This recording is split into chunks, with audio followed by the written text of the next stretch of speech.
तो आज हम सीखने वाले हैं करेक्शन ऑफ टेंस। तो करेक्शन ऑफ टेंस सीखने से पहले हमको ये जानना होगा कि जो वर्ब है, वर्ब क्या है? एक एक्शन है, और एक्शन के क्या होते हैं? 4 स्टेट होते हैं। What the 4 state? The first state is indefinite, the second state is continuous, third one is, what is third one? Perfect, and the fourth one is perfect continuous। तो सबसे पहले हमको ये जानना होगा कि जो करेक्शन ऑफ टेंस सीखने से पहले कि जो वर्ब है, वर्ब क्या है? एक्शन है। वर्ब क्या है? वर्ब इज एक्शन, और एक्शन जो होते हैं उसके 4 स्टेट होते हैं। ठीक, अब ये इंडेफिनिट से हम क्या समझते हैं? What do you mean by indefinite? तो अगर हम बोले कि ये इंडेफिनिट है, इंडेफिनिट मतलब क्या? तो हम बोले कोई एक्शन कंटिन्यूअस के स्टेट में, तो कंटिन्यूअस आप क्या समझते हो? तो पहले हमको इसको समझना है, ठीक है। तो व्हाट इज दिस? तो उसके बाद हम ये जानना चाहते हैं, मान लिया हमने कहा था, जैसे हमने लिखा, कुछ लिखा, जैसे लिखा हैज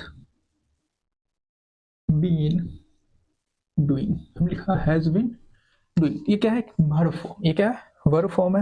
और हमने कहा था कि जो वर्ब फॉर्म है वही क्या है? टेंस है। I said that the verb form is a tense, so this is verb form, and the verb form that refers time and state of action is tense। हमने कहा था verb form ही tense है। वह verb form जो time के किसी specific point को refer करे, हमने उसको बोला था टेंस। तो ये वर्ब फॉर्म है, ठीक। तो ये क्या क्या बता रहा है? अगर हम कोई वर्ब फॉर्म लिखे तो उससे हमको क्या क्या पता चलता है, ये हम बात करना चाहते हैं। इससे हमको क्या पता चल रहा है, ये किस किस चीज का हमको हिंट दे रहा है, ठीक है। तो अगर कोई वर्ब फॉर्म है तो इस वर्ब फॉर्म से हमें 2 हिंट मिलता है। एक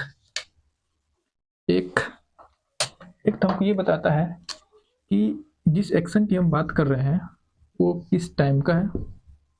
time is present, past, future. और दूसरा हमको ये बताता है कि इसकी स्टेट क्या है, स्टेट ऑफ एक्शन।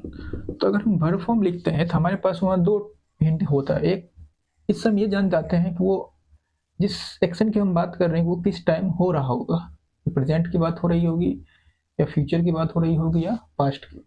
दूसरा हम ये जान रहे थे जो स्टेट होगी एक्शन की, कंटिन्यूशन की स्टेट होगी, इंडेफिनिट होगी, वो होगी। तो पहले हम जानते हैं, जैसे हमने ये लिखा, ये वर्ब फॉर्म, इससे हम इसमें कौन सा वर्ड है जो हमको टाइम का रेफर दे रहा है, ठीक है। इसको लिखते हैं।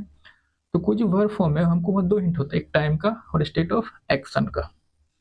तो ये जो हमने हैज लिखा है ये हमको ये बता रहा है कि हम जिस टाइम की बात कर रहे हैं वो प्रेजेंट है। अगर इसी जगह पे हैज ना होके मान लिया जाए, पहले इसको पता है, और ये जो हैज बीन है इसको अगर एक साथ देखें, ये दोनों को एक साथ, तो ये बता रहा है ये जो एक्शन है उसकी कैसी स्टेट है? परफेक्ट कंटिन्यूअस स्टेट है। पूरा मिलकर ये बता रहा है कि जो जिस एक्शन की हम बात कर रहे हैं वो कैसा है? Perfect continuous. तो यहाँ हमको 2 हिंट मिला कि ये, इसको देखने से हमने ये बोला कि ये प्रेजेंट का है, बट अगर इसी जगह मान लो हैज ना लिख के हैड होता, हम बोलते ये टाइम पास्ट का है। अगर इस जगह हैड ना लिख के लिखा होता विल हैव या शैल हैव, हम ये बोलते ये जो टाइम है वो फ्यूचर का है। तो मतलब यहाँ से हमको टाइम का भी हिंट मिला, और इस पूरे को देखने के बाद हमको जो स्टेट है एक्शन को परफेक्ट कंटिन्यूअस स्टेट है ये भी मिला। तो मतलब कोई जो वर्ब फॉर्म है जो लिखा होता है वहाँ 2 रेफरेंस होता है, एक टाइम का रेफरेंस होता है, दूसरा स्टेट ऑफ एक्शन का रेफरेंस होता है, ठीक। तो टेंस जो है वो ना तो अकेला वो टाइम है, ना तो अकेला वो स्टेट ऑफ एक्शन है, वो टाइम और स्टेट ऑफ एक्शन का एक साथ में सही यूज है, ठीक। क्या बताएं? टेंस ना तो अकेला टाइम है और ना ही अकेला स्टेट ऑफ एक्शन है। तो टेंस क्या है? Tense time plus state of action का एक साथ में सही यूज है। टाइम है, जो टेंस है वो time plus state of action का सही यूज है। तो टेंस हम किसको बोलते? टेंस हम वर्ब की उस फॉर्म को बोल रहे हैं जो टाइम, जिसके थ्रू हम टाइम और स्टेट ऑफ एक्शन दोनों को रेफर कर रहे हैं। तो टेंस वर्ब की फॉर्म है जिसके थ्रू हम time plus state of action दोनों का रेफरेंस दे रहे हैं। टेंस ना तो केवल टाइम है और ना ही केवल स्टेट ऑफ एक्शन है। समझ गए?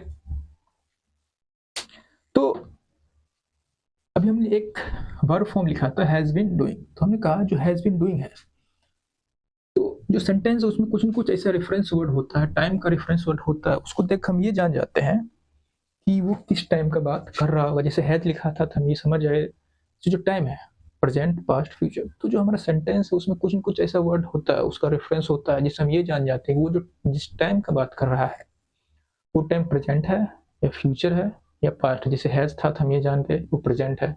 उसे अगर एस या ईएस फॉर्म यूज रहा होता तो हम बोलते प्रेजेंट है। अगर वर्ब की सेकेंड फॉर्म यूज हो रही होती तो हम बोलते परफेक्ट। तो यहाँ कुछ न कुछ रेफरेंस होता है, बट हम ये कैसे जान पाएंगे कि जो एक्शन की स्टेट है वो क्या है, उसका क्या हिंट होगा? वो हिंट जानने से हम समझते हैं कि एक्शन होते क्या है, वो स्टेट होते क्या है। ठीक है, समझते हैं कि जो कोई भी एक्शन होती है उसकी बेसिकली दो स्टेट होती है। कोई भी एक्शन जो होती है उसकी बेसिकली दो स्टेट होती है जनरल स्टेट्स ऑफ एक्शन। एक होता है कौन सा? एक हमने बोला कंप्लीट, एक होता है इनकम्प्लीट। तो एक्शन की दो स्टेट होती है जनरली, एक कंप्लीट एक्शन होता है, एक इनकम्प्लीट होता है। तो कंप्लीट से हमारा क्या रेफरेंस है? कंप्लीट, हम किस एक्शन को कंप्लीट बोल रहे हैं? तो कंप्लीट हम उस एक्शन को बोल रहे हैं जहां हमको दोनों पॉइंट पता है कि वो जो एक्शन है, जो टाइम लाइन है, मानो कोई टाइम लाइन है, जैसे टाइम लाइन है, इस पे इस पॉइंट पे वो स्टार्ट हुआ और इस पॉइंट पे जाके खत्म हो गया। हमको दोनों पॉइंट पता है, एक्शन कंप्लीट हो गया, तो हो गया कंप्लीशन स्टेट। बट इनकम्प्लीट हमने किसको बोला? ये एक टाइमलाइन है, ठीक, और हमको क्या पता है कि ये काम यहाँ स्टार्ट हो चुका है और कहीं ना कहीं वो खत्म होगा ही, कहीं ना कहीं खत्म होगा ही। तो मान लो कहीं ना कहीं जो खत्म होगा वो बी है और वो यहाँ से यहाँ पर अभी जाके है और धीरे धीरे खत्म होगा। तो यहाँ इस एक्शन को हमने क्या बोल दिया? इनकम्प्लीट बोल दिया। तो जो हमारे आसपास जो जनरली जो एक्शंस होती हैं वो इसी दो स्टेट होती है, या तो कंप्लीट हो चुकी होती है या तो वो इनकम्प्लीट होती है। दोनों में क्या है, जो कंप्लीट हम जिसको बोल रहे हैं यहाँ भी हमको दोनों पॉइंट पता है कि कब स्टार्ट हुई और कब खत्म होगी, यहाँ तो दोनों डिफिनिट पता है। तो यहाँ डिफिनिट पॉइंट पता हमको पता है, डिफिनिट है ये, डिफिनिट यहाँ दोनों पॉइंट पता है, इसकी डिफिनिट ड्यूरेशन होती है। जो इनकम्प्लीट है इसकी भी दोनों पॉइंट पता होती है, ये भी डिफिनिट होती है, इसके डिफिनिट पॉइंट्स होते हैं, कहीं ना कहीं इसको खत्म होना होता है। ठीक, तो जैसे हमने कहा, जैसे जनरली मैक्स, जैसे हम बोले कि मैंने 10th पास कर लिया, तो ये काम कंप्लीट हो चुका है। तो ये ए पॉइंट पे स्टार्ट हुआ होगा और बी पॉइंट पे खत्म। जैसे मैंने 2016 में 10th पास किया तो वो काम कंप्लीट हो चुका है, तो that is completed, that action is completed. But हम बात करें इस एक्शन, जैसे हम बोल रहे हैं कि मैं ग्रेजुएशन कर रहा हूँ या फिर मैं किसी एग्जाम का तैयारी, जैसे कोई एसएससी की तैयारी कर रहा होगा तो एसएससी की तैयारी कर रहा है, वो अभी गोइंग ऑन स्टेट में है। तो ये चूंकि गोइंग ऑन स्टेट में है तो ये तो इनकम्प्लीट है, बट कभी ना कभी तो तैयारी कंप्लीट हो जाएगा, तो वो कंप्लीट होगा, ये निश्चित है, इसलिए ये हो गया इनकम्प्लीट एक्शन, यहाँ डेफिनेट पॉइंट है। ठीक, बट अगर हम देखें, ये तो हो गया जनरल, बट सारे एक्शन तो ऐसे होते नहीं है, ये तो हो गया basic.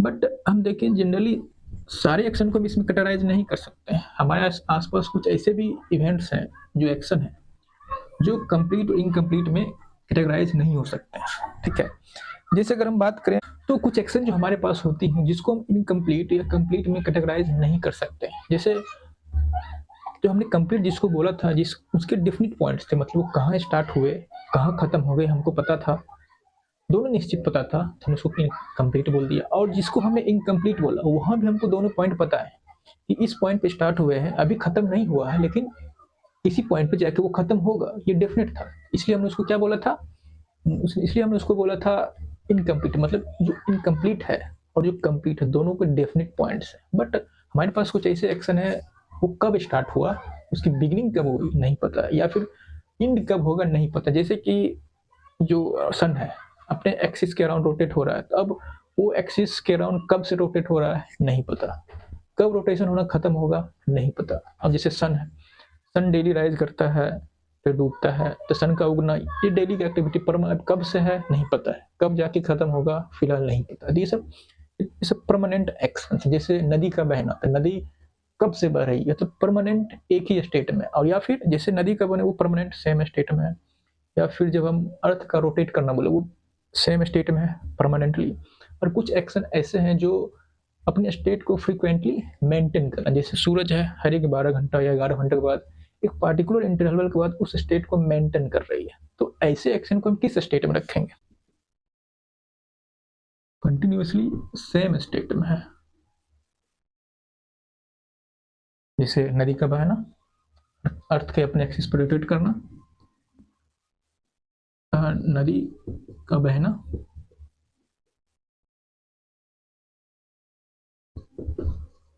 Rotation of earth about its axis, और बहुत सारे एग्जाम्पल। और कुछ एक्शन जो फ्रीक्वेंटली रिपीट हो रहे हैं, एक्शन रिपीटिंग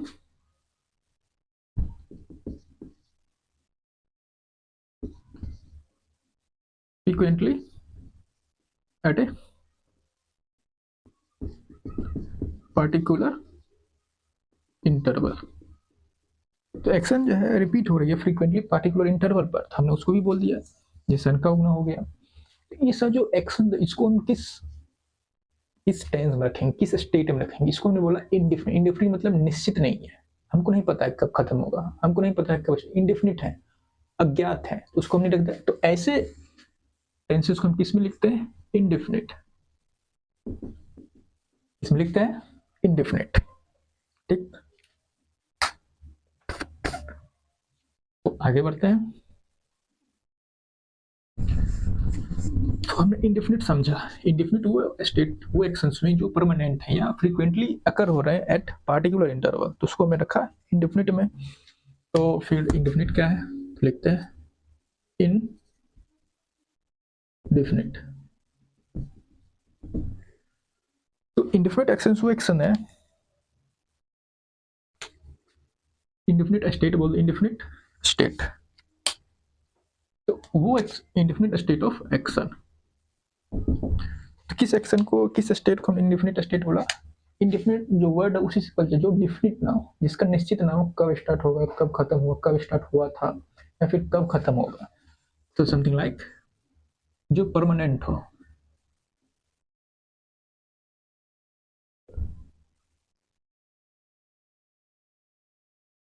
जो क्या हो, परमानेंट हो,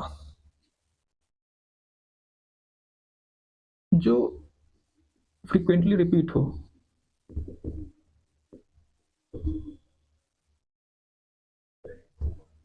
eight particular interval.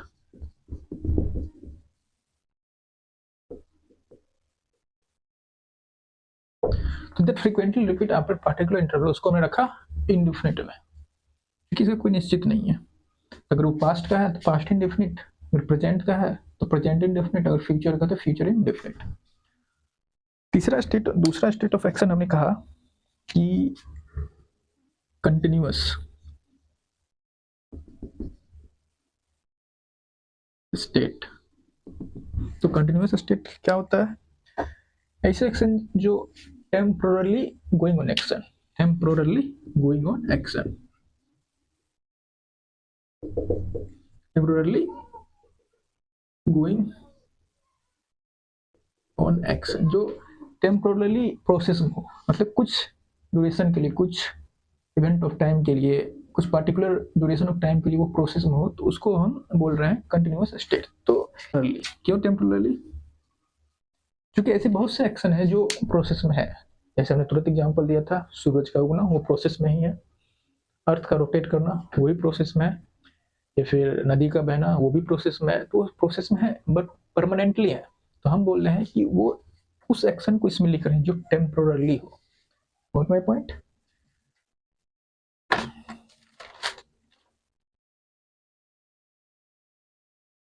Particular duration के लिए एक्टिव हो, ठीक है।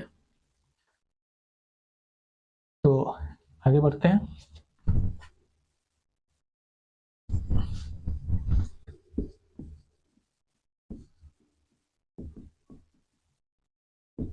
तो परफेक्ट स्टेट क्या होता है? जो परफेक्ट स्टेट होता है वो होता है जो कंप्लीट हो चुका है, इज कंप्लीटेड एक्शन।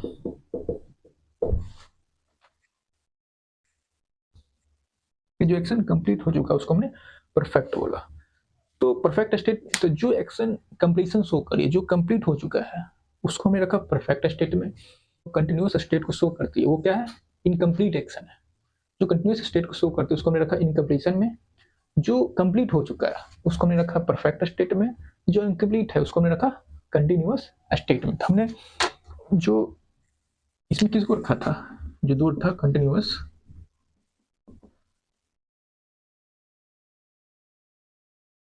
हमने कंटिन्यूअस उसको रखा था जो इनकम्प्लीट था, इनकम्प्लीट बट टेम्पोरली है, कंप्लीट है, गोइंग ऑन एक्शन है, ये गोइंग ऑन एक्शन है और ये इनकम्प्लीट है, going on but temporarily, going on but temporarily going on, उसको हमने इसमें रखा है, ठीक। और जो परमानेंट था वो भी गोइंग ऑन था बट परमानेंट था तो उसको हमने इंडेफिनिट में रखा। तो ये तीन की हम बात कर लिए। अब आगे बढ़ते हैं, तो हम बात करेंगे परफेक्ट कंटिन्यूअस स्टेट की, परफेक्ट कंटिन्यूअस स्टेट की। फोर्थ क्या? परफेक्ट,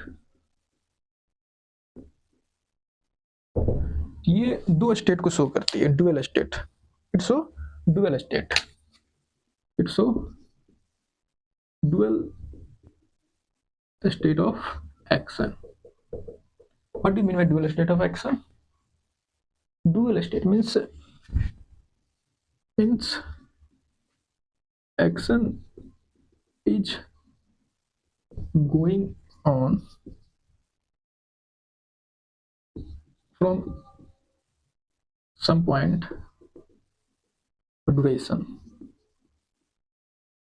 कुछ पॉइंट या ड्यूरेशन से एक्शन चल रहा है। तो ड्यूअल स्टेट को मतलब, तो इस टेंस में जिस एक्शन को हम लिख रहे होते हैं, ठीक है, वो एक्शन प्रोसेस में होता है, ठीक है, कुछ ड्यूरेशन से हो रहा होता है और वो किस पॉइंट से हो रहा है, किस पॉइंट से स्टार्ट हुआ, उसमें हम लिख चुके होते हैं। मतलब इसमें जिस एक्शन को हम लिखते हैं वो एक्शन जो है, पहला बात प्रोसेस में होता है, मतलब गोइंग ऑन एक्शन होता है, और ये किस समय से चल रहा है और उस पॉइंट को भी हम मेंशन किए होते हैं। तो इसमें जो कंटिन्यूअस है और परफेक्ट कंटिन्यूअस है, इस दोनों में क्या अंतर है? इसमें और जो दूसरा था वो,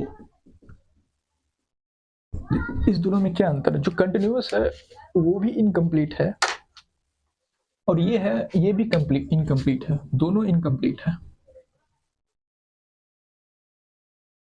दोनों में से कोई खत्म नहीं हुआ है, ठीक है, ये भी प्रोसेस में है और ये भी प्रोसेस में। बट डिफरेंस ये है कि जो ये होता है, जो परफेक्ट कंटिन्यूअस होता है, उसमें हम उस टाइम को भी मेंशन कर रखे होते हैं जिस टाइम से एक्शन स्टार्ट हुआ है।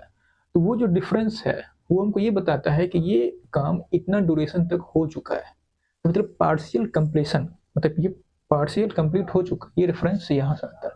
बट कंटिन्यूअस में सिर्फ ये रेफरेंस होता है कि ये काम अभी प्रोसेस में है, बस इतना ही रेफरेंस। बट इसमें ये होता है कि ये काम अभी तो प्रोसेस में है ही बट कुछ समय तक हो ही चुका है, ठीक है। तो डुअल स्टेट को शो करता है। तो इसको मिटा रहे हैं, दोनों को एक साथ लिख देते हैं।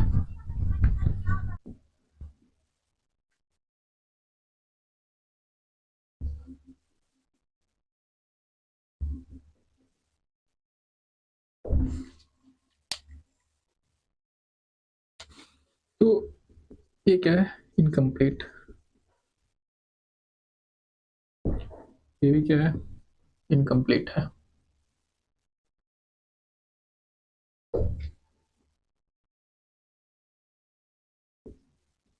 क्या है, टेम्पोरली गोइंग ऑन है, और ये भी टेम्पोरली गोइंग ऑन है। अब ये दोनों तो बस इतना सिमिलरिटी है। इसमें क्या होता है कि ओनली डिफरेंस की ये प्रोसेस में है।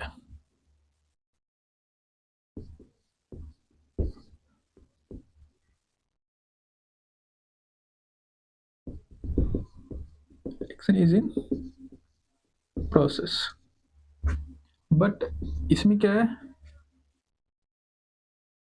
फिर action is partially completed and in process। यहाँ एक्शन पार्शियली कंप्लीट हो चुका होता है और ये प्रोसेस में भी होता है।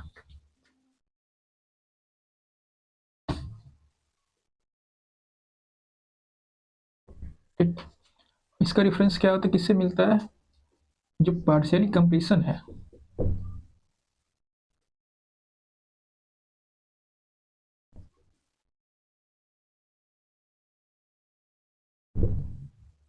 is given by writing time or the duration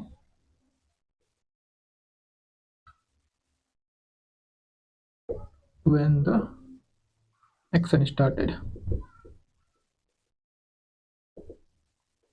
ये पार्शियल कंप्लीशन का रेफरेंस भी गिवन होता है, कैसे दिया होता है, बाय राइटिंग टाइम और duration of action from when it is started. जो या तो टाइम लिख के या ड्यूरेशन ऑफ टाइम लिख के जब से ये स्टार्ट हुआ ये बता के वहाँ दिया होता है कि पार्शियली कंप्लीट हो चुका है। ठीक,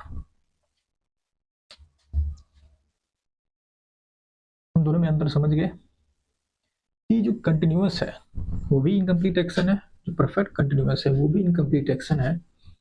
बट डिफरेंस ये है कि हम उसमें एक टाइम का रेफरेंस दिए होते हैं जिससे ये पता चलता है कि जो एक्शन है वो कुछ समय तो हो चुका है, या फिर हम ड्यूरेशन मेंशन कर दिए होते हैं कि इससे ये पता चल जाता है कि जो एक्शन है वो कुछ समय तक हो चुका है। ठीक, अब हम बात करते हैं टाइम की। जो टाइम है, टाइम का एक्सप्रेस करने का दो तरीका जो हम पहले भी बता चुके हैं, एक पॉइंट के फॉर्म में, दूसरा ड्यूरेशन के फॉर्म में। पॉइंट फॉर्म में और ड्यूरेशन के फॉर्म में। पॉइंट फॉर्म में क्या, जैसे हमने बोला था 5 PM 7 PM something like that, और ड्यूरेशन के फॉर्म में जैसे 5 आवर 6 आवर हो गया ड्यूरेशन। तो पॉइंट को एक्सप्रेस करने का दो तरीका है। ठीक, ये तो पहले से पता है। तो अभी हम क्या बताना चाह रहे हैं कि जब हम सेंटेंस में टाइम का रेफरेंस देते हैं, टाइम को एक्सप्रेस करना और टाइम का रेफरेंस देना दोनों अलग अलग चीज है। So what I am talking now, the reference of time.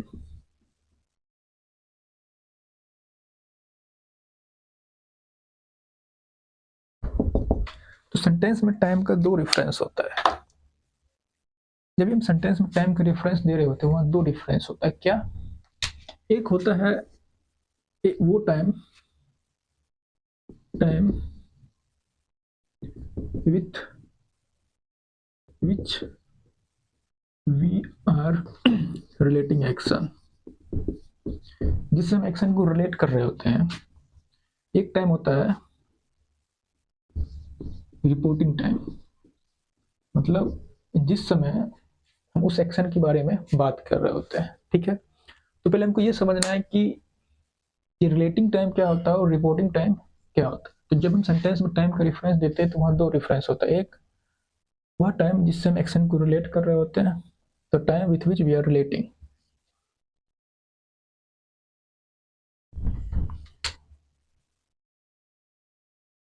Relating action, और एक हो गया रिपोर्टिंग टाइम। ठीक, तो समझते हैं कि reporting time and relating time में के अंतर है. What is reporting time and relating time? So the question is, what is relating time and what is reporting time? तो अभी 2026 है, राइट? ये करंट टाइम. अब मान लेते हैं कि इस 2026 की बात अगर कोई, ये जिस टाइम को हमने लिखा है ये वो टाइम है जिससे हम एक्शन को रिलेट कर रहे हैं, मतलब जिस समय ये एक्शन हो रहा है. ठीक है, अभी पढ़ाने का काम अभी हम कर रहे हैं 2026 में, ये होगा वो टाइम जिससे हम एक्शन को रिलेट कर रहे हैं. अगर हम इस टाइम के बारे में हम बात कर रहे हैं कि 2025 में, कि हम 2026 से पढ़ाना स्टार्ट करेंगे. ठीक है, अब जो पढ़ाने का एक्शन होगा, टीचिंग एक्शन है, वो 2026 से रिलेटेड है. तो ये हो गया अभी 2026 रिलेटिंग टाइम. और इसकी बात हम कब कर रहे हैं? अगर हम इसकी बात 2025 में कर रहे हैं तो ये हो गया रिपोर्टिंग टाइम जब हम इस एक्शन की बात कर रहे हैं. अगर हम इस एक्शन की बात 2027 में करें तो ये हो जाएगा पास्ट. तो ये हम किसी भी टाइम को पास्ट बोलते हैं, फ्यूचर बोलते हैं या फिर प्रेजेंट बोलते हैं. वो जो रिपोर्टिंग टाइम होता है और जो रिलेटिंग टाइम होता है उस दोनों को रिलेट करके हम बता रहे होते हैं. तो ये वो टाइम होगा जिससे हम एक्शन को रिलेट करते हैं. रिपोर्टिंग टाइम वो टाइम होता है जब जिस समय हम उस एक्शन के बारे में बात कर रहे होते हैं या फिर रिपोर्ट कर रहे होते हैं. अगर हम बोल रहे हैं, अगर हम इसकी बात 2026 में करें, ये हो गया कौन सा टाइम? Reporting time. तो अभी 2026 करंट टाइम है, ये हो गया रिलेटिंग टाइम.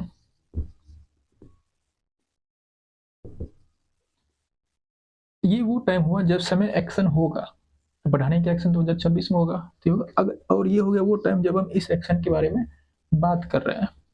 तो रिपोर्टिंग टाइम और रिलेटिंग टाइम को आपस में रिलेट करके हम ये बता पाते हैं कि ये टाइम हम जिसकी बात कर रहे हैं वो पास्ट है, फ्यूचर है या प्रेजेंट है. तो अगर हम 2025 में इसकी बात कर रहे हैं तो हम बोलेंगे ये फ्यूचर है. अगर इसी टाइम की बात अभी हम 2026 में कर रहे हैं, ये प्रेजेंट है.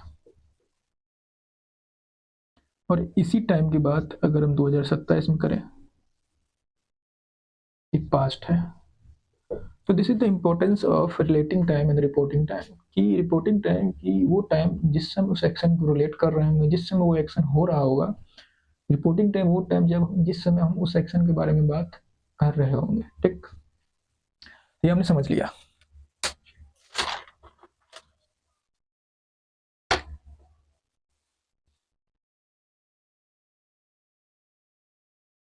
तो हम कैसे डिसाइड करते हैं ये टाइम प्रेजेंट है या पास्ट है या फ्यूचर है? वो डिपेंड करता है हम रिलेट करके, इसको किसको रिलेट करके?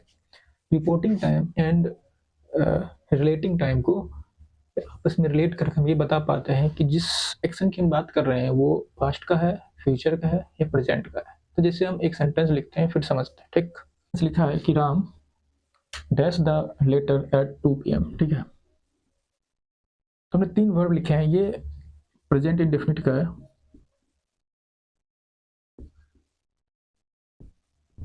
ये पास्ट इंडेफिनिट का है, ये फ्यूचर इंडेफिनिट का है. ठीक, तो इस तीनों वर्ब से में से हम कौन सा वर्ब यूज करें ये हम कैसे पता कर पाएंगे? ठीक है, तो हमने ये कहा जिस टाइम को, एक और पॉइंट कि जिस टाइम को हम सेंटेंस में लिख चुके होते हैं वही होता है रिलेटिंग टाइम. मतलब वो टाइम जिस समय एक्शन को रिलेट करता है. तो ये टाइम क्या है? रिलेटिंग टाइम है जिस समय ये पोस्ट एक्शन होगा. ये वो टाइम है जिस समय ये पोस्ट एक्शन होगा. तो जो टाइम हम सेंटेंस में लिख दिए होते हैं या बोल देते हैं बोलते समय, वही होता है रिलेटिंग टाइम. हम तो ये समझ गए ये जो टाइम हमने लिखा है ये रिलेटिंग टाइम है. अब एक होता है रिपोर्टिंग टाइम. तो इस एक्शन के बारे में हम रिपोर्ट कब कर रहे हैं उस हिसाब से डिसाइड होगा कि हम पास्ट इंडेफिनिट रखें, फ्यूचर इंडेफिनिट रखें या प्रेजेंट इंडेफिनिट रखें. तो हम ये बोल रहे हैं कि ये अब प्रेजेंट इंडेफिनिट नहीं होगा. ऐसा हम क्यों बोल रहे हैं? ऐसा हम इसलिए बोल रहे हैं कि मान लो कोई एक्शन 2 बजे हुआ होगा. लेटर पोस्ट करने का काम 2 बजे ही हुआ होगा और 2 बजे ही हम इसकी बात कर रहे हैं, तो फिर टाइम लिखने की क्या जरूरत है? 2 बजे काम हुआ, हम 2 बजे ही इसकी बात कर रहे हैं। इसका मतलब ये कहना चाह रहे हैं कि रिपोर्टिंग टाइम और रिलेटिंग टाइम अगर सेम होता है तो हमको टाइम मेंशन करने की जरूरत नहीं है। अगर टाइम मेंशन है तो इसका मतलब रिपोर्टिंग टाइम अलग होगा और रिलेटिंग टाइम अलग होगा। इसमें क्या लिखना है? If relating time and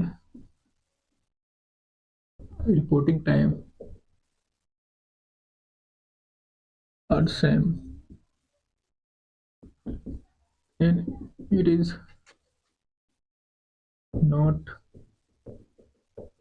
written or speak।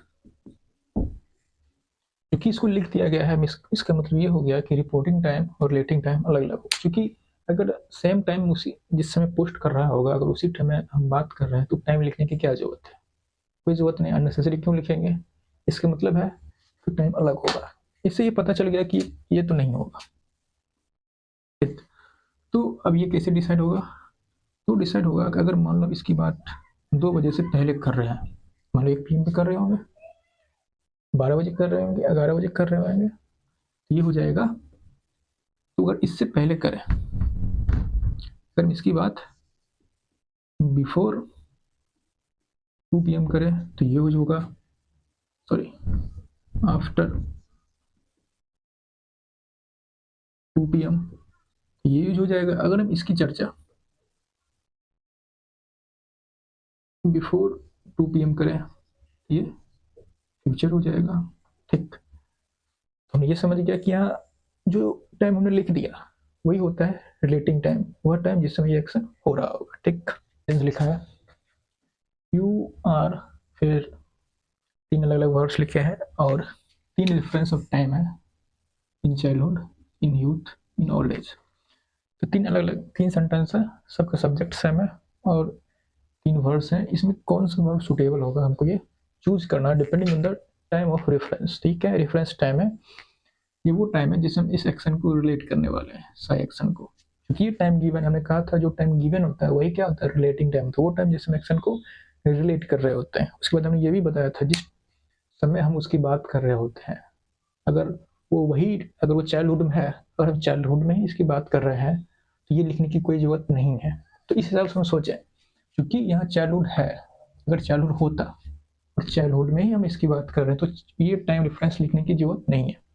क्योंकि अब यहाँ इन चाइल्डहुड लिखा हुआ है, इसका मतलब ये क्लियर है कि वो बच्चा तो नहीं होगा, या तो इन यूथ होगा या तो इन ओल्ड एज होगा। ये टाइम क्या हो गया?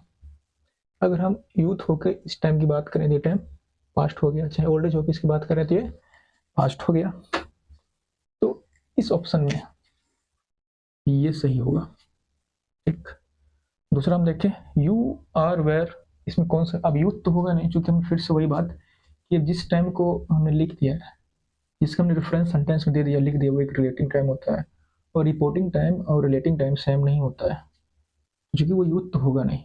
इस हिसाब से या तो वो चाइल्डहुड में होगा स्टेज में, या तो वो ओल्ड स्टेज में होगा। तो कोई भी पर्सन है तो उसका जो टोटल लाइफ स्पैन में मेजर 3 स्टेज ही होते हैं, या तो चाइल्डहुड स्टेज होता है, या तो फिर यूथ स्टेज होता है, या तो ओल्ड स्टेज होता है। अब जिस समय हम बात करें वो उस स्टेज में नहीं होगा, ये हम जान चुके हैं। तो मतलब ये या तो चाइल्ड होगा, अगर चाइल्डहुड स्टेज में होके यूथ स्टेज की अगर हम बात करें तो इसका मतलब ये इसके अकॉर्डिंग से क्या हो जाएगा, ये भी सही हो सकता है। अगर हम ओल्ड एज में पहुंच चुके हैं, ओल्ड एज में जाके यूथ टाइम की बात कर रहे हैं, ये फ्यूचर हो गया, नहीं तो पास्ट हो गया, पास्ट हो गया तो ये सही हो गया। अब ये ओल्ड एज में है, तो अगर हम यहाँ ओल्ड एज लिखा है इसका मतलब जो टाइम लिखा है उस रिपोर्टिंग टाइम नहीं हो सकता, मतलब रिलेटिंग टाइम और रिपोर्टिंग टाइम सेम नहीं हो सकता। अब जो ये रिलेटिंग टाइम है और इसी समय हम रिपोर्ट नहीं कर सकते, अगर वो सेम टाइम रिपोर्ट कर रहे हैं तो ये टाइम लिखने की कोई जरूरत नहीं है। इसका मतलब ये ओल्ड एज में तो होगा नहीं, तो किस एज में होगा, या तो यूथ होगा या तो चाइल्डहुड स्टेज में होगा। तो इस हिसाब से यहाँ क्या सही होगा, ओल्ड एज की बात कर रहे हैं यूथ स्टेज के टाइम से या चाइल्डहुड के टाइम से, मतलब ये फ्यूचर हो गया, तो यहाँ सिर्फ ये सही होगा। ठीक, तो ये इंपॉर्टेंस है relating time and reference time का, सॉरी रिलेटिंग टाइम और रिपोर्टिंग टाइम का। तो ये दोनों टाइम को रिलेट करके हम ये बताते हैं कि जो सेंटेंस हम लिखे हैं वो फ्यूचर है, पास्ट है या प्रेजेंट है। तो हमको रिपोर्टिंग टाइम को और रिलेटिंग टाइम, मतलब जिस टाइम से हम एक्शन को रिलेट कर रहे हैं, तो उस दोनों टाइम को आपस में रिलेट करते हैं, तब हम बता पाते हैं कि कोई भी एक्शन जो यहाँ लिखा हुआ है जिसे साय है, वो एक्शन प्रेजेंट का है, फ्यूचर का है या पास्ट का है। ठीक, यहाँ पर एक और सेंटेंस हमने लिखा है कि it has been raining since 9 AM। तो सिंस हमने एक प्रीपोजिशन लिखा और इस प्रीपोजिशन के बाद हमने एक टाइम का रेफरेंस दिया है। तो जो सिंस प्रीपोजिशन जो है एक्शन के उस टाइम को रेफर करता है जहां से वो एक्शन स्टार्ट हुआ है। ठीक है, तो चूंकि हमने सिंस प्रीपोजिशन लिखा है तो इसका मतलब हम ये कह सकते हैं कि एक्शन जो है सुबह 9 बजे से हो रहा होगा। तो अगर ये सुबह 9 बजे से हो रहा होगा तो कितने टाइम तक हो गया होगा? उस टाइम तक हो गया जिस समय तक हम इसको जिस समय हम इसके बारे में बात कर रहे हैं। मतलब इससे हमको ये पता चलता है कि ये एक्शन जो है उस समय तक हो चुका होगा, मतलब पार्शियली एक्शन कंप्लीटेड है। ये हमको किससे पता चल रहा है? इस जो रिफरेंस टाइम जो हमने इसे लिख दिया है, इससे हमको ये पता चल रहा है कि ये एक्शन 9 बजे शुरू हो चुका होगा और उस समय तक हो चुका होगा जिस समय हम इसकी बात कर रहे हैं। अब चूंकि ये कंटिन्यूस टेंस है, मतलब फिलहाल ये कंप्लीट हुआ नहीं होगा, वो अभी प्रोसेस में होगा। अब ये काम तो परमानेंट तो है नहीं, मतलब ऐसा नहीं है कि अभी शुरू हुआ है वर्षा और जीवन और वर्षा होते रहेगा, मतलब टेम्प्रोरी प्रोसेस है। ठीक है, अब चूंकि ये परमानेंट नहीं है, टेम्प्रोरी है। दूसरा बात, ये पार्शियली कंप्लीटेड भी है। तो इस दो कॉम्बिनेशन का हमको शो करना है। यहाँ हमको ये पता चल रहा है कि एक्शन जो है, मान लीजिए हम जिसमें बात कर रहे होंगे 2 बज रहा होगा, तो कितना आवर हो गया? 5 आवर हो गया। 5 आवर हो गया। तो अगर 5 आवर कंप्लीट हो चुका है तो मतलब, और अभी हमने कंटिन्यूस टेंस लिखा है, इसका मतलब फिलहाल अभी इनकम्प्लीट है, अभी चल भी रहा है। तो हमको क्या क्या शो करना है?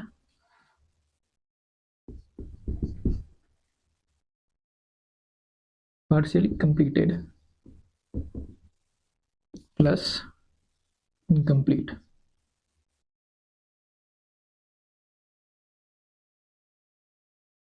पार्शियली कंप्लीटेड और इनकम्प्लीट। अब तुमको इस दोनों एक्शन को एक साथ शो करना है। तो इसको शो करने के लिए जो हम टेंस यूज करते हैं वही क्या है?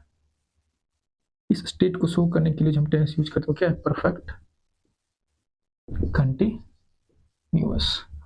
Partial completion plus further incompletion, इस दोनों स्टेट को एक साथ शो करने के लिए जो हम टेंस यूज करते हैं वो क्या है? Perfect continuous. इसलिए हमने यहाँ ये यूज किया है। ठीक, अब यहाँ जो हमने टाइम का रेफरेंस दिया है वो दिया है पॉइंट में। हमने कहा था टाइम को हम दो तरह से एक्सप्रेस करते हैं, टाइम के पॉइंट के फॉर्म में और ड्यूरेशन के फॉर्म में। तो यहाँ टाइम को ड्यूरेशन के फॉर्म में एक्सप्रेस करें या पॉइंट के फॉर्म में एक्सप्रेस करें, उससे कोई फर्क नहीं पड़ता। क्योंकि मान लो अभी 9 बजा है और हम इसका 1 बजे बात कर रहे होंगे, तो अगर टाइम लिख दिया, अभी हम बात जिस समय बात कर रहे हैं, तो उस समय लोग खुद ही समझ जाएगा कि 4 आवर कंप्लीट हो चुका। या हम ये लिखें it has been running for 4 hour, from 4 hour लिखें, उससे भी पता चल जाएगा कि ये कम 4 घंटा हो चुका। अभी मान लो 1 बजा है, हम बोले it has been running for 4 hour. चूंकि 1 बजे हम ये बात बोल रहे हैं कि 4 घंटे से बारिश हो रही है, तो लोग खुद ही समझ जाएगा कि 9 बजे स्टार्ट हुआ होगा। मतलब या तो टाइम के पॉइंट को एक्सप्रेस करें या उसके ड्यूरेशन को एक्सप्रेस करें, उससे कोई फर्क नहीं पड़ता है, बट कोई ना कोई रेफरेंस चाहिए। तो ये जो रेफरेंस दिया गया है टाइम का, यही एक्सप्रेस कर रहा है जो एक्शन है वो पार्शियली कंप्लीटेड है।